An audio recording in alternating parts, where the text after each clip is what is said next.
Just not going to believe this. I mean, in the Catholic Church's entire 2,000-year history, it's finally happened. We've just seen something really extraordinary. The election of the first ever American Pope, Cardinal Robert Prevost from Chicago. He's taken the name Leo XIV.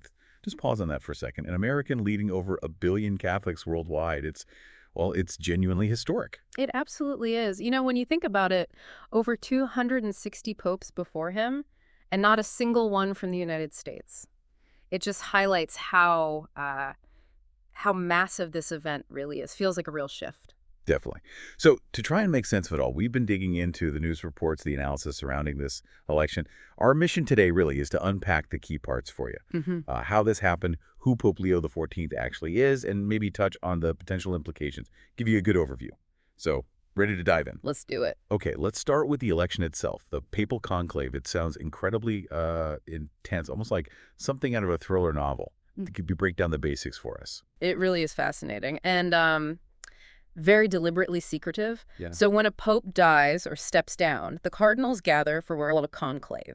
This time it was 135 cardinals, all under the age of 80. They meet inside the Vatican. And they're completely isolated, right? Completely. No phones, no internet access, absolutely no contact with the outside world until they've made a decision. And the voting itself is secret. To get elected, a candidate needs just over 2/3 of the votes from the cardinals there. Wow. And that moment, the world finds out. Yeah, it's pretty dramatic, isn't it? I remember seeing the news alerts, that famous white smoke coming from the Sistine Chapel, Thursday, 6:07 p.m. local time. It's such a visual thing, that smoke. Tells everyone a choice has been made. Exactly right. It's a centuries-old tradition, a clear signal to Catholics everywhere.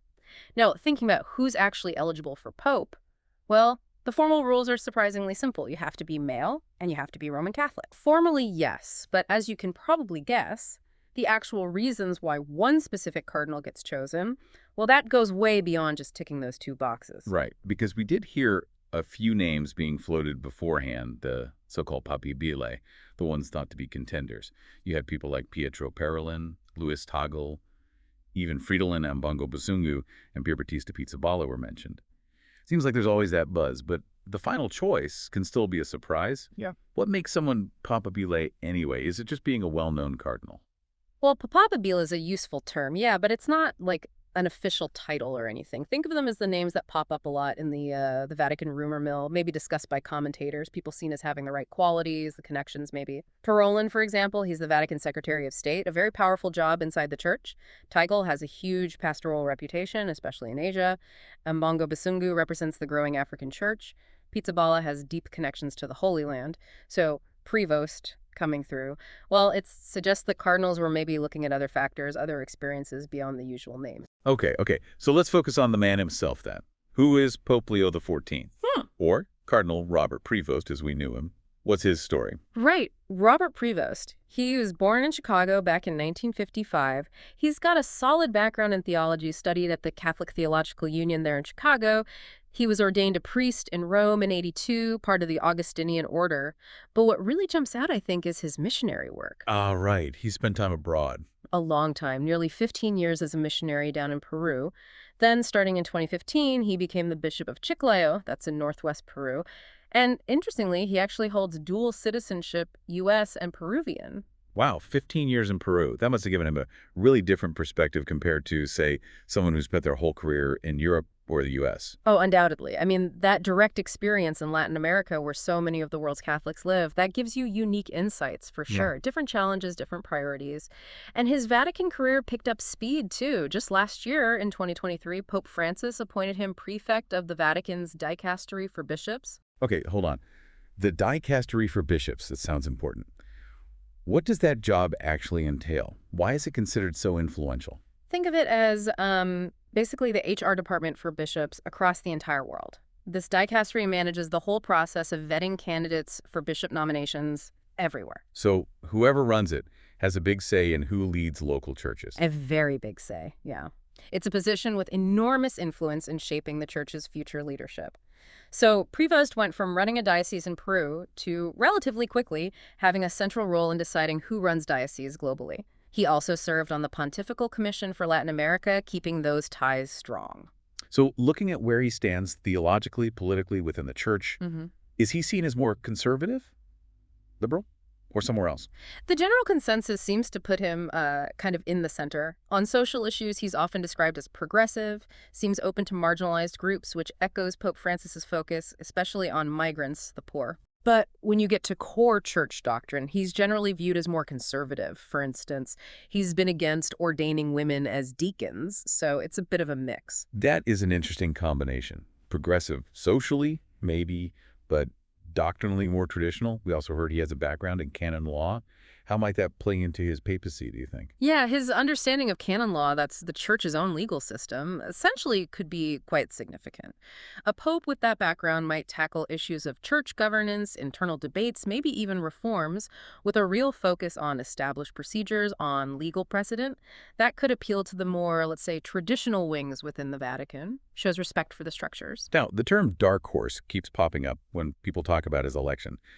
But given these recent big jobs, like heading the dicastery for bishops, was he really that much of a surprise? Or is dark horse just a handy media label? Well, it's a fair question. His name was certainly around in discussions, but maybe not top of mind like some others right before the conclave. But that appointment as prefect in 2023 definitely raised his profile. Big time. And becoming a cardinal bishop just this past February, I mean, that shows a pretty rapid climb. A lot of observers think Pope Francis did favor him, saw him as someone who'd carry on some key priorities. Right. You know, a Bergoglian candidate, as they say. Ah, okay. So, while maybe not totally out of left field given those recent moves, his election wasn't the most widely predicted outcome, maybe. That makes sense. Sounds like Pope Francis might have put some pieces in place. And speaking of Prevost's own views, I remember reading a quote from him, I think last year, where he talked about serving priests, accompanying them, being pastors and teachers, not living in isolation. Does that give us a hint about his leadership style? I think it does. Yeah, it suggests he favors maybe a more engaged, hands-on approach within the church hierarchy, less remote. However, we also have to be very clear and address a really serious part of his past. Back in 2000, when he was the provincial prior for the Midwest Augustinians, he allowed a priest with a known history of sexually abusing minors to live in a Chicago rectory. And this was near a Catholic school. It was apparently at the archdiocese's request. Right. That's obviously deeply concerning. It is. It's a very troubling part of his record, and it's something that will absolutely continue to be examined and questioned. Definitely. It's vital to have that full picture. Yeah. Okay, let's shift gears a bit to the sheer historical weight of this. An American pope. I mean, when you just say the fact 266 previous popes, 0 from the United States, it's kind of staggering. It really is extraordinary, and as our sources pointed out, fewer than 20 popes have even served since the U.S. Declaration of Independence in 1776.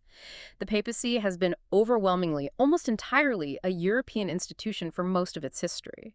And there was that really interesting point made by the late Cardinal George of Chicago about why there might not have been an American pope before.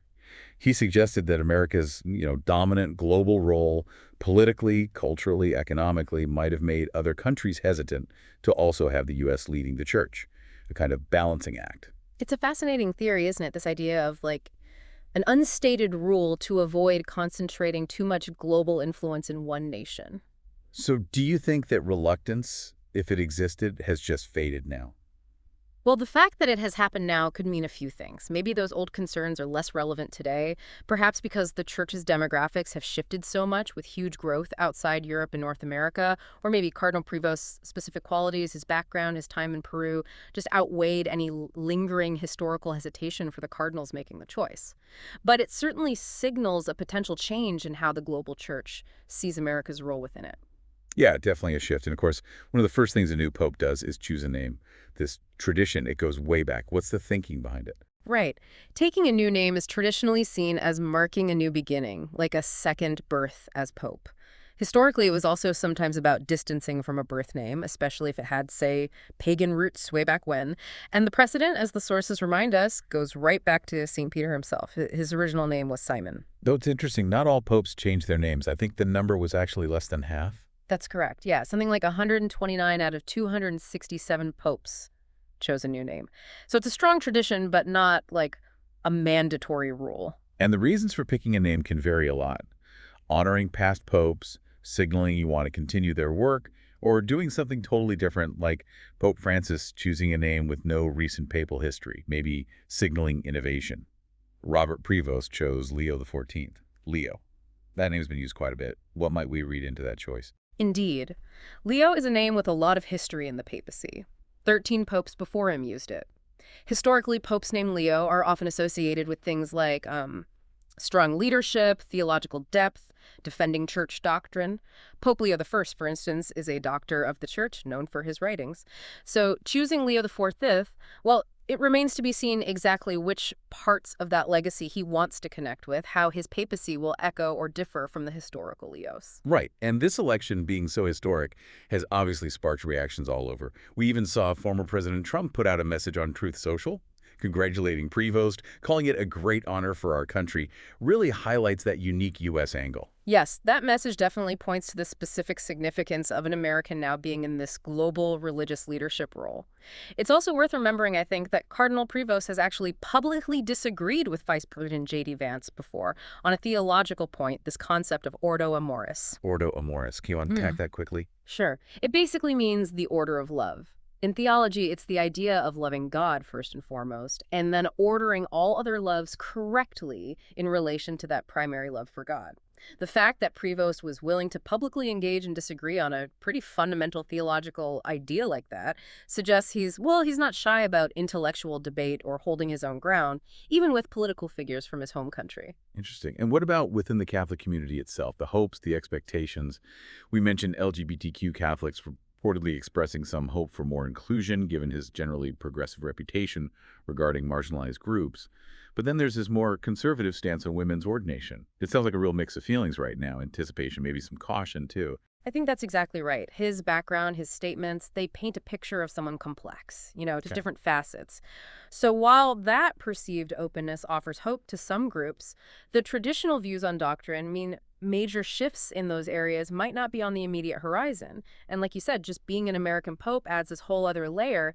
How does he navigate U.S. politics and policies now that he's a global spiritual leader? It's going to be really fascinating to watch. Okay, so let's try and pull this together. We've talked about this truly monumental event, the first American Pope, Robert Prevost, now Pope Leo XIV. We looked at the secret conclave process, his background that time in Peru, his fast rise in the Vatican, and just the sheer historical significance of an American leading the global church. It's a lot. It really is a convergence of history, biography, global church dynamics. It's bound to have ripples, far-reaching consequences. So, for you, listening right now, here's something to maybe mull over. Given that historical reason sometimes cited for not having an American pope, that idea about concentrating global power now that the barrier is broken, what do you think? What might be the biggest opportunities and maybe the biggest challenges for the Catholic Church with an American at the helm? And thinking about his specific background, those years in Peru, that job overseeing bishop appointments, his theological leanings, which parts of his story do you think might shape his papacy the most in the coming years? It's definitely a brand new chapter in a very, very long story. We'll certainly be keeping a close eye on how it all unfolds.